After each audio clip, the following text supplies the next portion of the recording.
यह कहानी बिरानापुर गांव की है, जिस गांव में रंगीली अपने पति बलदेव के साथ रहती थी। रंगीली देखने में पूरे गांव में रूप की सुंदर और मोहिनी थी। उसी गांव में चिंडोला सेठ रहता था, जो औरतों का बहुत बड़ा आशिक था। उसे हर दूसरे दिन एक नई औरत चाहिए होती थी। रंगीली जितनी सुंदर थी, उसकी कद काठी उतनी ही आकर्षक थी। चिंडोला सेठ के पास काम करने वाले लोगों की नजर रंगीली भाभी पर बहुत दिनों से ही थी। एक दिन की बात है, चिंडोला सेठ अपने पास काम करने वाले बिरजू को बोलता है। हाँ भाई बिरजू, आज रात किस पटाखा को पेश कर रहे हो? बिरजू तुरंत बोलता है, मालिक, आज मैं आपको ऐसी पटाखा के बारे में बताऊंगा जो पूरे गांव में रूप की मलिका है। जल्दी बोल बिरजू, जल्दी बोल, अब रहा नहीं जा रहा है। मालिक, गांव में वो जो बलदेव है, उसकी लुगाई पूरे गांव के औरतों में सबसे सुंदर औरत है। अरे तो देर किस बात की है? जल्दी से जल्दी बलदेव की लुगाई को मेरे पास पेश किया जाए। बलदेव माँ काली का परम भक्त था। हर अमावस्या में बलदेव के शरीर में माँ काली स्वयं विराजमान होती थी, और इस वक्त बलदेव जिसके बारे में जो बोलता वह सत्य हो जाता था। उस समय दूर दूर के गांव वाले बलदेव के पास अपनी समस्या लेकर आते थे। रंगीली को अपने तन और रूप का इतना घमंड था कि वह पूरी तरह नास्तिक बन गई थी। उसे बलदेव का पूजा पाठ सब कुछ ढोंग लगता था। रंगीली अपने सुंदर रूप के घमंड में इतनी चूर हो चुकी थी कि वह अपने पति को अपना नौकर समझती थी। रंगीली एक दिन सोचती है और बोलती है, अरे यार, मैं देखने में इतनी सुंदर हूँ कि मानो हीरोइन भी मेरे सामने फीकी है, और मुझे पति गंवार और बदसूरत मिला। क्यों ना मैं कोई पढ़े लिखे और हैंडसम लड़के को पटा लूं और इस नौकर से पूरे दिन काम करवाऊंगी और अपने पटाए हुए राजकुमार के साथ रहूंगी। लेकिन रंगीली को ये पता नहीं था कि बलदेव काली माँ का एक सच्चा भक्त था। काली माँ रंगीली की सारी बातों को सुन रही थी। अब रंगीली अपनी खिड़की पर खड़ी होकर गांव में जो भी हैंडसम लड़के को देखती, उसे इशारा करती, लाइन मारती और अपने घर पर बुलाकर कुकर्म करती। धीरे धीरे रंगीली के पाप का घड़ा भर चुका था। एक दिन बलदेव घर पर काम से जल्दी आ जाता है और अपनी पत्नी को अपने बिस्तर पे गैर मर्द के साथ सोए हुए देख लेता है और बोलता है, यार रंगीली, मैंने तेरे से इतना प्यार किया और तुझे मैंने दिल से चाहा, इसका तूने मुझे ये सिला दिया। अरे जाओ जाओ, मैं तुमसे कोई प्यार व्यार नहीं करती थी, तुम मेरे लिए एक नौकर हो, नौकर। ये बात सुनते ही मानो बलदेव पर बिजली सी गिर गई। बलदेव रंगीली को कुछ नहीं बोलता और रोता हुआ काली माँ के पास जाता है और सिर पटक पटक कर बोलता है, हे माता रानी, मेरे भक्ति में कौन सी कमी हो गई कि तू मुझे आज ऐसा दिन दिखा रही है? इससे बढ़िया तू मुझे अपने पास बुला लेती।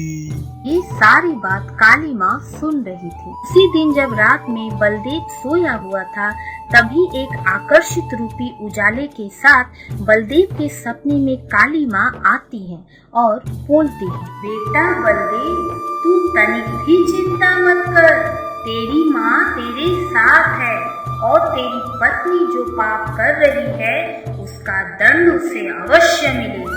तू अपनी पत्नी को दंडित होता हुआ देख घबराना नहीं बेटा, बस उसे पाप पुण्य की भाषा और उसकी गलतियों का मैं एहसास दिलाऊंगी। इतना बोलकर काली माँ अंतर ध्यान हो जाती है और बलदेव की नींद खुल जाती है।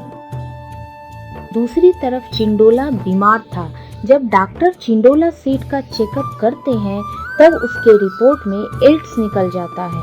चिंडोला सेठ घबराते हुए बोलता है, डॉक्टर साहब, डॉक्टर साहब, ये बात आप गांव में किसी से मत बोलना। इतना बोल चिंडोला सेठ वहाँ से चला जाता है। इतना होने के बाद भी चिंडोला सेठ का पाप रुकता नहीं है और चिंडोला अपने नौकरों से बोलता है, भाई बिरजू, जा आज रात रंगीली को ले आ।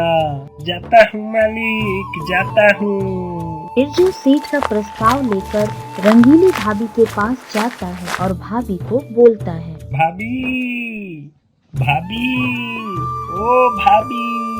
रंगीली भाभी दरवाजे पर जाती है और बोलती है, हाँ बोलिए, क्या बात हो गई? भाभी, मुझे इस गांव के सबसे धनी सेठ चिंडोला ने एक प्रस्ताव लेकर भेजा है।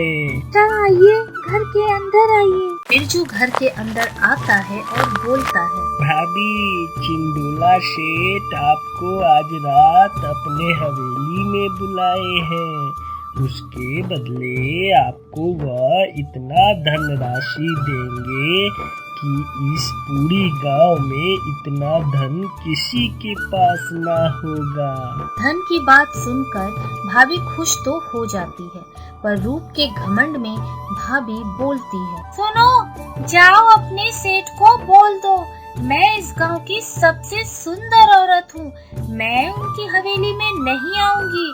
जो भी चाहिए उन्हें मेरे घर में रात में आने को बोलो। ये पूरा वाक्य काली माँ देखती है और हंसते हुए पूरे नाटक को रच देती है। अगले दिन जब रात हो जाती है तब सेठ अपने दो पहलवान के साथ रंगीली भाभी के घर आता है। बलदेव काली माँ के चरणों में बैठ पूरी पाप को होता हुआ देखता रहता है और काली माँ को बुलाता रहता है।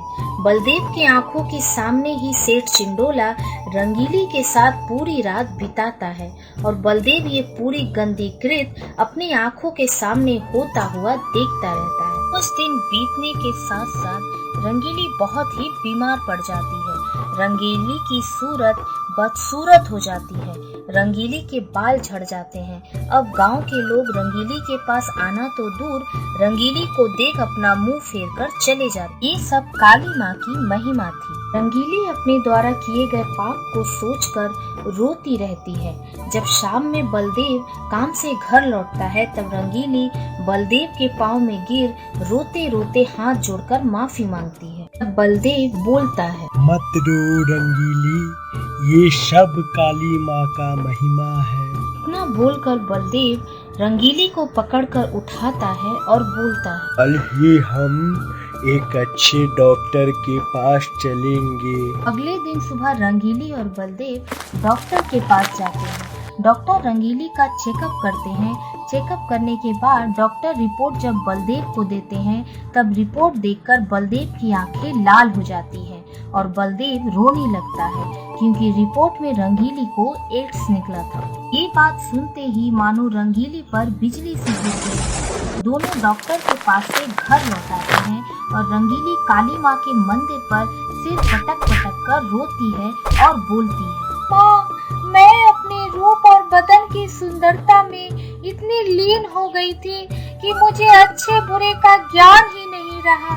माँ, तू मुझे मुक्ति दे दे। इतना बोलकर रंगीली रो ही रही थी कि तब तक एक आकस्मिक रोशनी के साथ काली माँ प्रकट हो जाती है।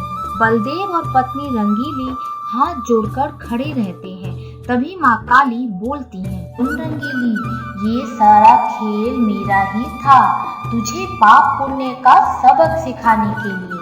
अब जब तुझे अपने पापों का एहसास है तो मैं तुझे माफ करती हूँ क्योंकि बलदेव मेरा परम भक्त है। इतना बोलकर काली माँ अपनी शक्ति से रंगीली को एड्स जैसे बड़ी बीमारी से ठीक कर पहले की तरह सुंदर और स्वस्थ कर अंतर्ध्यान हो जाती है। इस कहानी से हम ये सीखते हैं कि चाहे किसी भी चीज का घमंड हमें नहीं करना चाहिए क्योंकि अपने कर्मों की सजा हमें मिल ही जाती है।